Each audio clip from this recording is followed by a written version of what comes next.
Hello guys, ganito po maglinis ng inyong induction stove.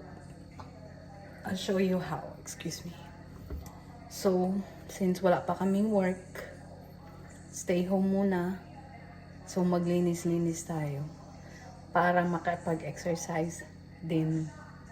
So, ganito po kung may induction stove kayo doon or dyan sa bahay nyo, ganito po maglinis. First, dapat meron kayo nito like a blade kasi scrape mo siya sa stove. Scrape mo siya sa glass. Spray mo muna ng liquid cleaner. Ito lang ginamit ko kasi wala ako yung isa talaga na para sa stove. Tapos scrape mo na siya. Ayan.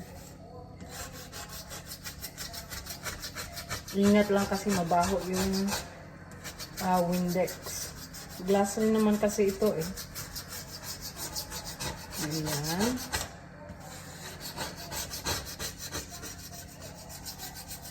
Ayan. So, natatanggal yung mga dumi-dumi. Di ba pag magluluto tayo is may spill. Ganyan. So, tapos titigas yan siya eh. Dito sa stove. While mainit yung stove. Titigas. Ayan. And, paper towel. Pang wipe. Ayan. So, ganyan lang. Dapat malinis lahat. Buti na lang may naiwan na ganito. Kasi nung pumunta kami ng Philippines, halos tinapon namin lahat. Maybe 95% ng gamit namin is talagang tinapon. Yung iba binenta, yung kapirahan, no, if you make money, then ibibenta. So yun ang ginawa namin. Kaya, pero ito, nakita ko pagbalik namin dito, uy, meron pala. So, merong naiwan. So, thankful ako. Kasi dito lang to nakalagay sa ibabaw ng stove. Yan, yung tumira dito sa amin is wala talagang pakialam sa bahay. Hindi man lang naglinis. Grabe yung nadatna namin na dumi sa bahay nung pagbalik namin dito. Kasi pinaalis na namin 2 weeks before kami bumalik dito. Tapos hindi lang talaga naglinis. Yung stove, ang kapal ng dumi ng stove. And then yung rooms, talagang marumi. May video ako na nakuha, ipapakita ko kasi inyo kung gaano karumi sa taas. Super talaga. So, pag may stove kayo, ganito lang po talaga maglinis. Kasi pag yung cloth na yung gamitin nyo, hindi siya totally nilinis. Hindi matanggal yung makapal na na dumi.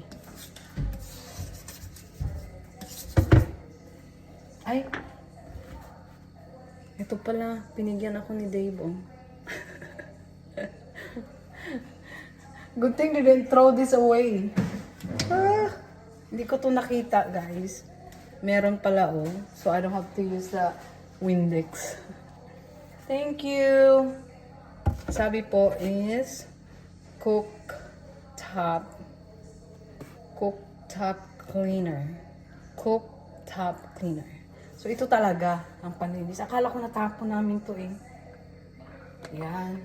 Tapos, i-soak muna natin. I think you have to soak this first. Hindi ko mabasa kasi yung mata ko is malabo. Ayan. Yan, lilinis na ito mamaya. Lalong lilinis.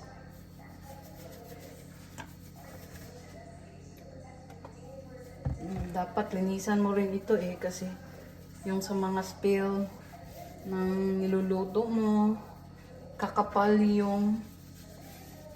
talaga yung dumi ng stove. I really forgot how to use this. Do I have to soak? Isusok ko na lang siya. Ayan. So, ayan na po.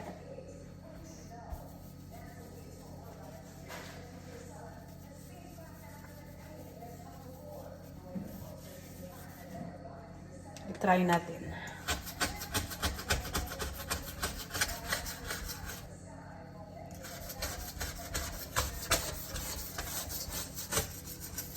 Ayan, natanggal na yung makakapal na dumi. Ayan. Pag may sound talaga, it means yan yung dumi ng stove niyo.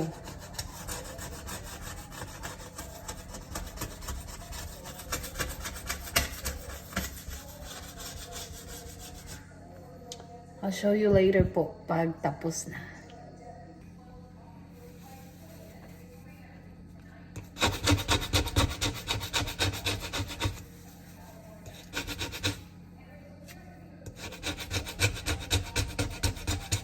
Grabe ka baga sa iyahang hugaw. Super kapal po. Kasi hindi nilinisan nung nag-rent dito.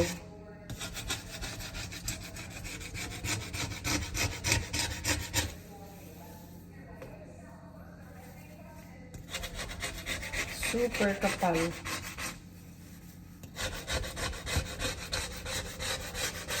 Buti na lang may pang-scrape.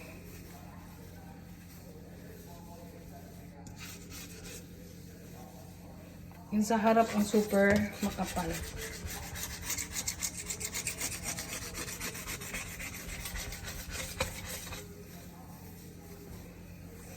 Ayan.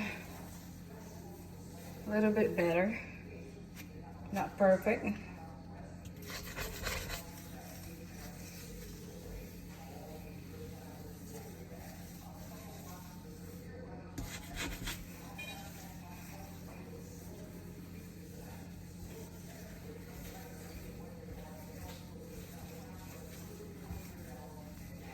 Alright, so far this is good.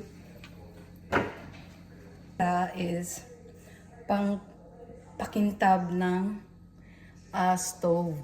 So, i-apply mo to siya pag malinis na talaga yung stove mo. And tanggalin mo muna yung, i-scrape mo muna yung mga makakapal na dumi. And then, after na-scrape mo, so, ito na ang ilagay mo sa huli. Kasi pang pakintab siya. Alright, thank you for watching.